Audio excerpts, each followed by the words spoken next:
La Voz de América presenta.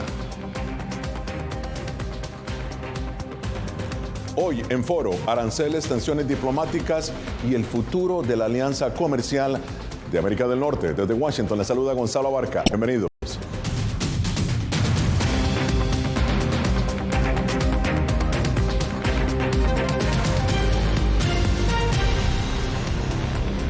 El presidente de Estados Unidos, Donald Trump, puso en marcha su política de aranceles a China, Canadá y México, pero luego suspendió por un mes las tarifas impositivas a las importaciones de estos dos últimos países. El mandatario apunta a lograr mayor colaboración contra el tráfico de fentanilo y cerrar la brecha.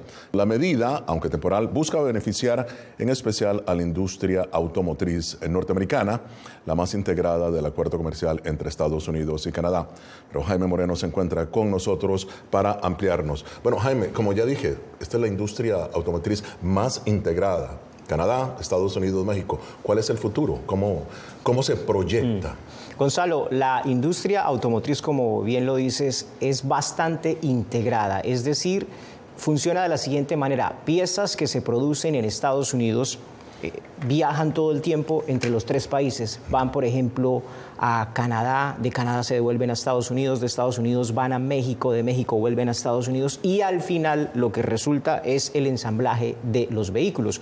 Pero la apuesta de la administración es que esto cambie, que el ensamblaje de los vehículos que se dan en Canadá y en México particularmente se traslade a Estados Unidos, al menos el porcentaje de los vehículos que desde allá se importan a Estados Unidos.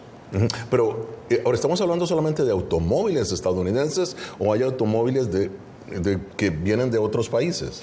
Estamos hablando de todos los automóviles que están cubiertos por el acuerdo comercial entre Canadá, Estados Unidos y México. Ahí hay un libre comercio, las piezas de los vehículos, los componentes se mueven todo el tiempo. Eso es tan complejo y tan sofisticado, tan calculado, como imagínense las conexiones de las aerolíneas que tienen rutas que van de un lado para el otro, conexiones por aquí y por allá. Lo mismo sucede con esta industria. Entonces, al final, Canadá está produciendo, junto con México, cerca de 5 millones de vehículos.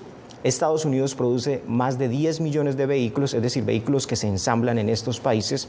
Pero en el caso de Canadá y México, el 70% vienen a Estados Unidos. Y eso es lo que el gobierno del presidente Donald Trump quiere cambiar. Si van a venir a Estados Unidos, que paguen arancel o que esa producción se mueva aquí.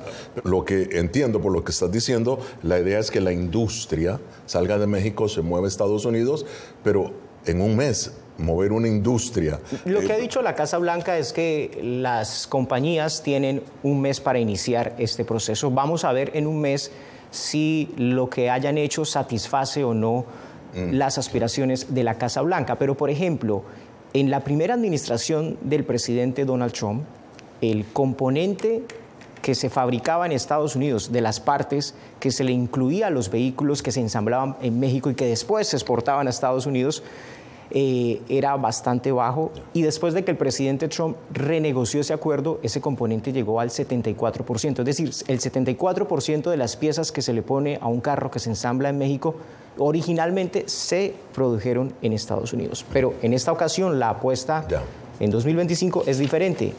Que no solamente las piezas sean estadounidenses, sino que el carro se ensamble en Estados Unidos.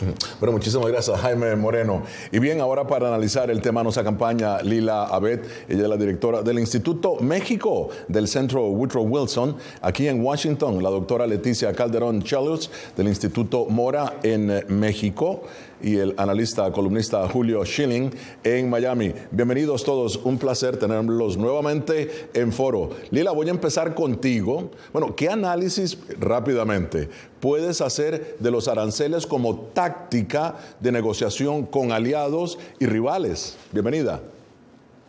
Muchas gracias, Gonzalo. Bueno, desde luego hemos visto desde que llegó al poder el presidente Trump el pasado 20 de enero que una de las principales herramientas que está utilizando para presionar y negociar tanto con aliados hasta como enemigos es el uso o la amenaza de aranceles. Ya vamos en esta segunda ronda de amenazas a sus dos principales socios comerciales, Canadá y México, y hemos visto respuestas pues sumamente distintas, ¿no? Desde Canadá y México. Me voy a enfocar un poco más en la reacción de la presidenta Sheinbaum, que me parece que ha tomado pues una postura mucho más mesurada, mucho más lógica, mucho más fría. La presidenta Sheinbaum ha mandado señales contundentes a su contraparte estadounidense de que México entiende que hoy por hoy el tema comercial está completamente ligado, vinculado al tema de seguridad, particularmente el combate al fentanilo, que ha causado una crisis de salud pública en Estados Unidos, y también frenar la migración. También ha mandado pues un mensaje claro de que entiende la preocupación de la creciente presencia, inversión e influencia de China en México, con su Plan México, que intenta reducir las importaciones de Asia, particularmente de China, y hoy también, o esta semana, anunció la mandataria mexicana que estará revisando todos los tratados comerciales, especialmente que tiene México con su relación comercial con China, en este afán de tratar de evitar una posible tensión aumentada con Washington por la presencia de China. Pero hasta el momento creo que desde la Casa Blanca queda claro que los aranceles y la imposición, la amenaza de ellos se va a utilizar como una varita mágica durante los próximos 4 años, y particularmente ante la revisión del TEMEC. Gracias, Lila. Solamente agregar que la misma presidenta Sheinbaum dijo que había tenido una conversación pues muy cordial con el presidente Trump. Veremos a ver qué sucede más adelante. Ahora paso a Julio. Julio, rápidamente, porque ya vamos casi al final del segmento. La motivación inicial de los aranceles fue presionar a México y Canadá a hacer más en la lucha contra el fentanilo, contra la inmigración, como lo ha dicho Lila. ¿Está funcionando esta estrategia, Julio? Adelante. Sí, está funcionando y primero un placer, Gonzalo, estar contigo y con todo el equipo. Hay que entender la política de los aranceles como un macro programa que busca producir un cambio de paradigma en el modelo socioeconómico de los Estados Unidos. Primero está el factor, como tú bien mencionaste, como herramienta para lograr la cooperación en cuanto al fentanilo, en cuanto a el traspaso de personas sin apoyados por la documentación legal para entrar, buscando mayor cooperación tanto del vecino norte como el vecino sur de los Estados Unidos. Está el tema de la reciprocidad. Los aranceles buscan corregir una gran injusticia contra los productos estadounidenses a través del mundo. Y la tercera pieza de todo esto es reconfigurar el modelo industrial para beneficiar la producción doméstica, y es entendido como una cuestión de seguridad nacional, no solo por el ayudo a la clase media estadounidense, sino para limitar la dependencia de otras naciones. Muy bien. Ahora, doctora Calderón, en un intento por demostrar su compromiso contra el crimen organizado, la semana pasada México envió a Estados Unidos a 29 capos de la droga, ¿no? Entre ellos Rafael Caro Quintero, extinto jefe del ya desaparecido cartel de Guadalajara. Este es el tipo de gestos que Trump esperaba de México. Adelante.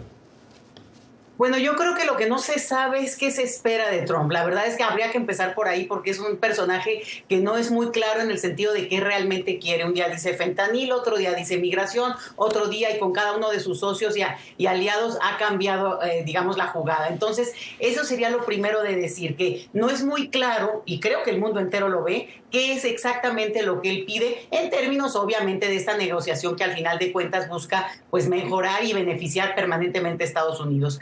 Ahí hay un punto que es importante.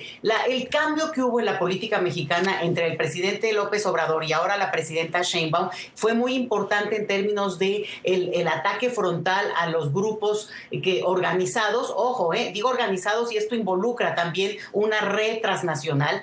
Y es muy interesante porque hubo un cambio importante. Entonces tampoco es que haya una novedad total en el sentido de ya esta estrategia que se venía dando desde hace, ya varios meses que tomó ella el poder, y en este sentido esta sería una parte de esa estrategia. Obviamente la intención y la decisión de mandar a estos personajes a Estados Unidos sí obedece a una decisión que le empieza a ajustar mucho más, le aprieta a un intento por también y sobre todo mejorar la situación de la seguridad de nuestro país, donde hay lugares que siguen teniendo esta problemática muy severa de la delincuencia en el sentido del narcotráfico y estas redes criminales. Entonces, me parece que el mensaje es doble. Uno, hacia Estados Unidos, por supuesto, porque hay una intención muy clara y se hace también un compromiso, pero la otra es el mensaje hacia los mexicanos. Es decir, la estrategia está avanzando y es, digamos, efectiva porque la estamos viendo ante nuestros propios ojos. Bien, esto es Foro de la Voz de América. Hoy,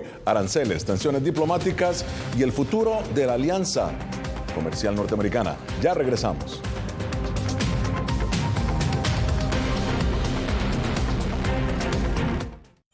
Soy Belén Mora, periodista de La Voz de América. Como reportera y presentadora tengo la responsabilidad de acercarles las historias que se generan en Washington y que impactan tu entorno cercano.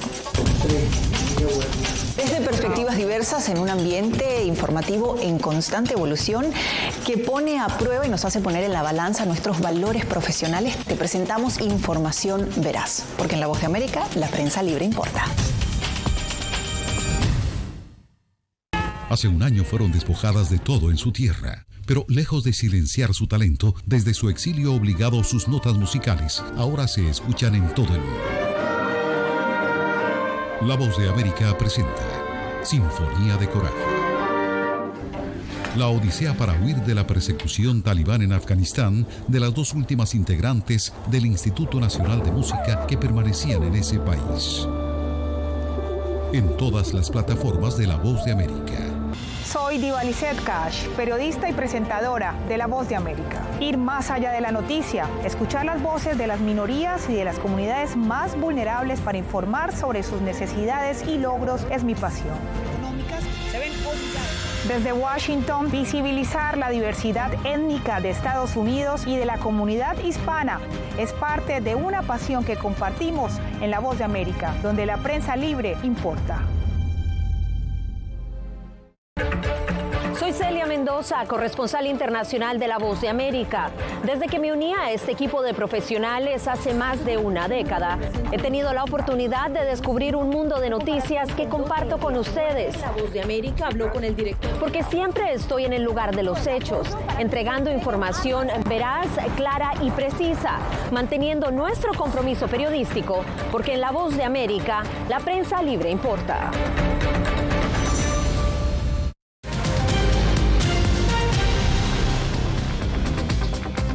Foro de la Voz de América, somos una fuente de información confiable. Continúan con nosotros Lila Abed, directora del Instituto México del Centro Woodrow Wilson en Washington, la doctora Leticia Calderón Chelios del Instituto Mora en México y el analista, columnista, escritor Julio Schilling en Miami. Doctora Calderón, continúo con usted. Ahora, el presidente Trump argumenta que la imposición de aranceles lo que hace es quitar dinero a las empresas extranjeras y dar ese dinero o, en sus propias palabras, enriquecer a los estadounidenses. ¿Su opinión? Bueno, sí, me parece que son coordenadas equivocadas en el sentido de que aquí hay una alianza que se ha construido, digamos, por un modelo que además justo en México está en discusión y en debate y que, bueno, es muy interesante que desde Estados Unidos lo estén pateando y es este de libre comercio, porque hay un acuerdo y hay una intención en el sentido de que este intercambio va a beneficiar a las economías que participan del tratado. Entonces, el hecho de que Estados Unidos, en la voz de su presidente actual, diga que lo que se necesita es beneficiar exclusivamente a sus ciudadanos a costa de los otros, bueno, pues me parece que rompe de una manera, digamos, contundente con el espíritu del Tratado de Libre Comercio, el TMEC famoso que se revisará el año próximo, y de facto, el hecho mismo de que él amenace con aranceles, pues es una forma de salirse de ese tratado, aunque formalmente siga vigente. Entonces, la intención y el discurso de beneficiar exclusivamente a sus ciudadanos, bueno, pues puede ser la de todo presidente, ¿no? Pero justo en el contexto y en la orquesta internacional de lo que estamos viendo, claramente el ataque puede revertirse de una manera muy tremenda, porque al final de cuentas Estados Unidos es un liderazgo que ha gozado de una respetabilidad y prestigio que se está derrumbando frente a los ojos del mundo entero. Claro, voy a retomar, doctora, lo que ha dicho y le voy a preguntar a Lila precisamente, bueno, ¿cuáles podrían ser los efectos de corto plazo para los agricultores, digamos, en Estados Unidos y otros sectores que enfrentan la amenaza constante de aranceles? Sí, Gonzalo. Bueno, primero que nada, Estados Unidos más bien México es el primer destino, el destino más importante en el sector agrícola para Estados Unidos, con más de 30,000 millones de dólares registrados el año pasado en comercio agrícola.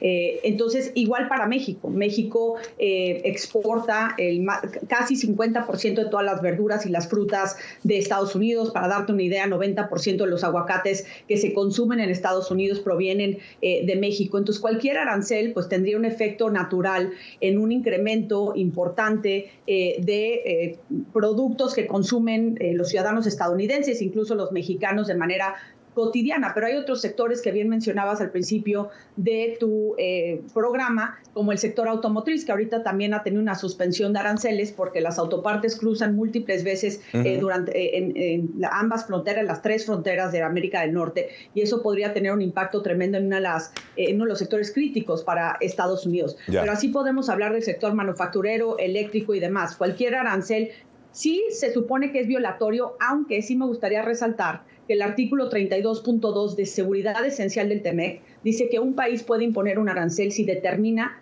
que son por cuestiones de seguridad esencial para ese país, y le ha dado una interpretación muy amplia a Estados Unidos para imponer estos aranceles. Ahora, todo depende de cómo se lleve a cabo la revisión del TEMEC este año. Ahora, muy bien, Julio, el presidente Trump continúa destacando su promesa de campaña, que es America First, o Estados Unidos primero, y asegura que desea traer manufacturas de vuelta a Estados Unidos, como lo han destacado, Jaime, Lila, la doctora Calderón. Si eso se logra, ¿de qué dependerá entonces la competitividad, Julio, de productos estadounidenses a la hora de enfrentarse en los mercados globales? Mira, Gonzalo, cuando hablamos de aranceles hay que tener que es una dinámica muy compleja y hay que mirar las cuestiones de los países. Por ejemplo, en cuanto al México, un vecino muy importante, hay una realidad del gobierno mexicano. Los gobiernos mexicanos se han portado sumamente irresponsables en cuanto a cuidar el traspaso de su territorio, en gran medida manejado por carteles de la droga para entrar a personas ilegalmente a los Estados Unidos. Eso es lo primero. Lo segundo es, no ha sido un socio efectivo en controlar la droga y cómo entra. El 90% de la droga que entra a los Estados Unidos entra por la frontera sur, 90%. La mayor causa de muerte de los estadounidenses entre los 18 a 49 años es sobredosis de droga. Quiere decir, para los Estados Unidos es un problema de seguridad nacional. Entonces, si se le ponen aranceles a México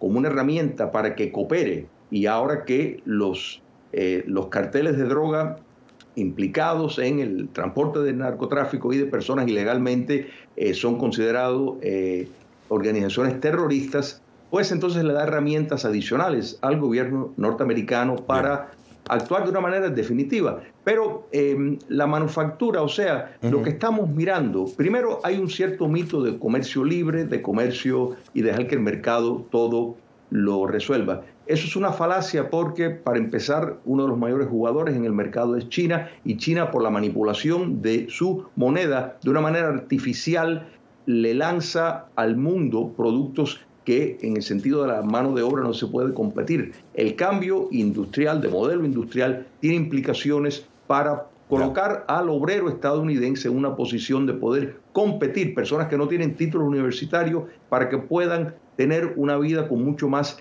decoro. Y es precisamente porque eso no ocurre en China que tenemos estos problemas en el desbalance de la economía mundial. Bien, esto es Foro de la Voz de América. Síguenos en nuestras redes sociales, Facebook, Instagram, YouTube y X. Somos La Voz de América, una fuente de información confiable. Ya regresamos.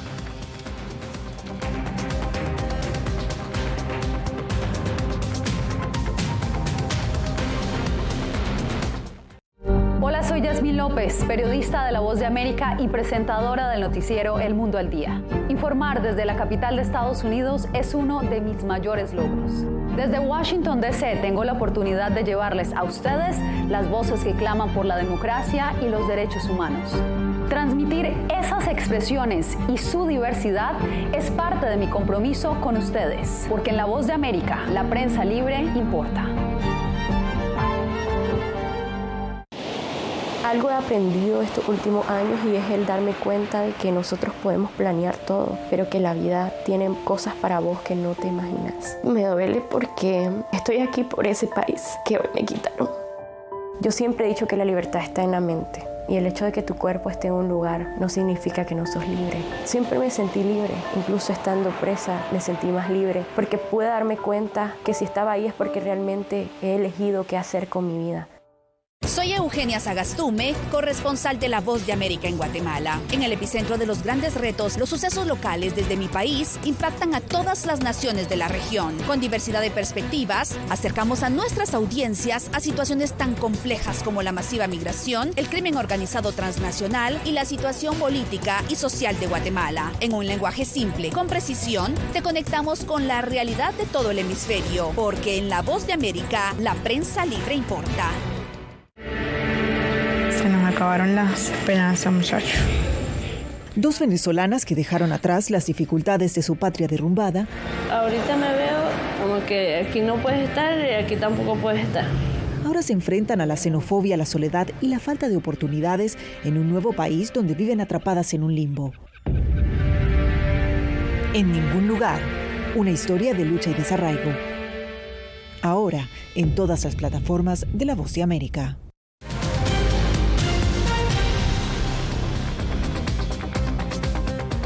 Foro de La Voz de América. Lila, ¿cuál es el futuro del acuerdo comercial entre Estados Unidos, México y Canadá, en tu opinión? Bueno, Gonzalo, creo que primero que nada tenemos que ver qué ocurre el 2 de abril, qué es lo que va a pasar con los aranceles, que me parece que es la prioridad ¿no? de todos los países de América del Norte. La Casa Blanca y el presidente Trump han anunciado que quiere acelerar el proceso de la revisión posiblemente para julio de este año, entonces estaremos viendo pues un avance importante, me parece una buena señal. Yo creo que entre más rápido puedan hacer las conclusiones de la revisión del TEMEC, mayor certidumbre ojalá pueda haber para el futuro de la región de América del Norte, pero sí creo que va a ser muy importante ver el tono, las medidas y las políticas que salen de la Casa Blanca de aquí a julio, pero sí creo que gran parte de lo que vamos a ver y una gran probabilidad de lo que se pueda trascender esta revisión es que nos vayamos a revisiones anuales y que no se extienda 16 años más, lo cual debilitaría muchísimo la competitividad, la certidumbre y la inversión en América del Norte. Entonces, ojalá las tres partes puedan hacer una revisión importante, positiva, pero yo creo que es muy probable que nos vayamos a revisiones anuales, Gonzalo. Ahora, doctora Calderón, ya que estamos, Lila ha traído los datos acá. Según datos oficiales del gobierno de México, el 83% de las exportaciones del país se dirigen a Estados Unidos, 83%, y casi el 27% del Producto Interno Bruto de México depende de esas exportaciones. La gran pregunta, ¿cómo ve usted entonces el futuro económico de México? Bueno, pues evidentemente es una sacudida muy fuerte y es la prueba de que la política neoliberal durante más de 35 años estaba equivocada en el sentido de apostar por una sola economía concentrada sobre todo en Estados Unidos. Es un error estratégico, lo estamos viendo en todo el mundo, el hecho de depender de esa manera de este comercio, de este intercambio con Estados Unidos. Claramente la apuesta hoy por mejorar el mercado interno mexicano, una serie de diversificar nuestro comercio también, es una de las lecciones que la paradoja es que surgen justamente como respuesta a lo que está haciendo hoy Donald Trump y no quien hubiera dicho de justamente los gobiernos progresistas que hay hoy en nuestro país. Fíjate que eso me parece muy interesante porque en otro tono se hubiera visto como algo pues más contestatario, más rijoso, y al final lo que estamos teniendo es que tiene que ser una respuesta, y no solo de México, está ocurriendo en todo el mundo. Bien. Que hay que separarse, diversificarse, no confiar en un país que ya no es leal, no es, responsable de su propia política comercial, y sobre todo por algo que decía el colega anterior que me parece que es sumamente desatinado, y es el hecho de que México ha cooperado realmente en términos, fíjate, la migración el sexenio pasado fue uno de los temas más delicados que el presidente López Obrador en su momento sí contuvo de una manera muy importante, cooperó abiertamente, fue muy criticado eso en mi país, pero lo que es importante acá es que al final de cuentas el hecho de que no se reconozca eso en Estados Unidos y que se extorsione abiertamente con el uso de aranceles para tratar de someter, pues es sumamente grave. Y el último detalle, para México es ya muy claro y se dice abiertamente y sin ningún tapujo el hecho de que el tema de la droga, el tráfico de droga, no es un asunto exclusivo de un territorio. Son empresas transnacionales y que si alguien quiere y sigue con la ingenuidad de pensar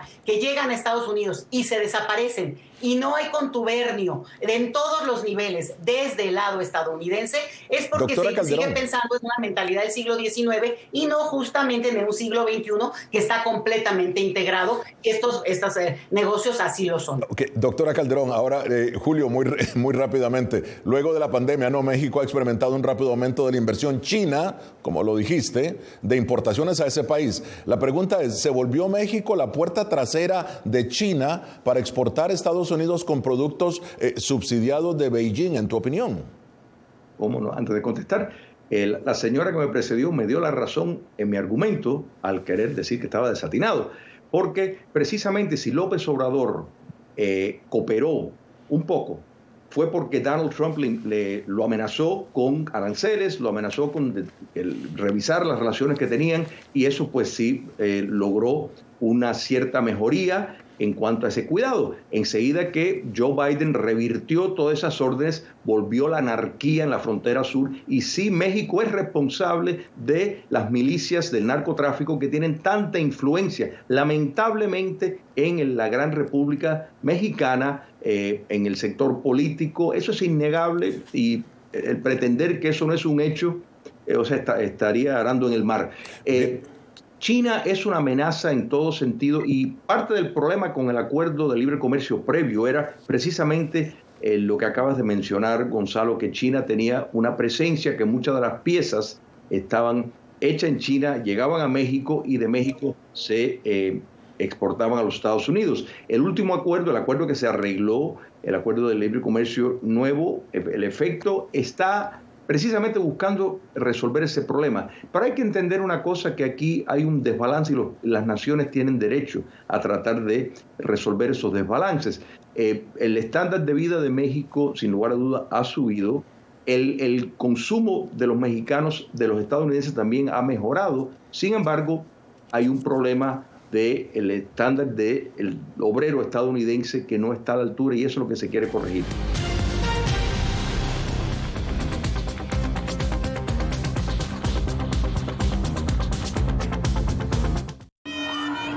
Nunca pensé pasar 2 años y 7 meses en la prisión por nada más pensar diferente a las autoridades de Nicaragua. Una vez que bajamos del avión, acá en Estados Unidos, en Washington, nos damos cuenta que estamos libres, porque no sabíamos si también veníamos a una cárcel, no sabíamos nada. El cuerpo como que siente el aire puro, la diferencia a estar en una prisión, ¿verdad?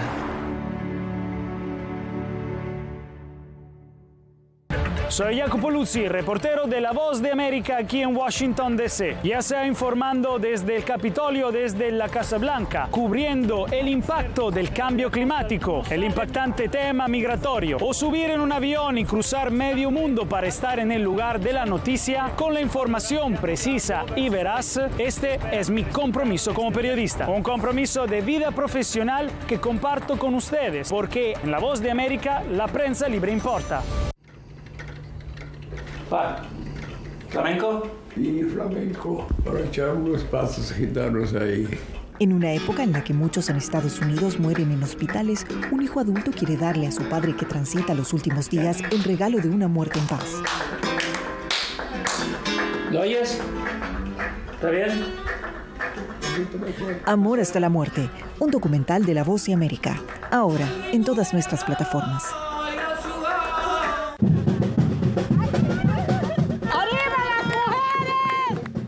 Nos dicen, ustedes son unas mujeres chingonas, tirándose en el campo y además descalzas. Tenemos 5 dedos y los hombres también tienen 5 dedos. Si los hombres pueden, ¿por qué nosotros no podemos?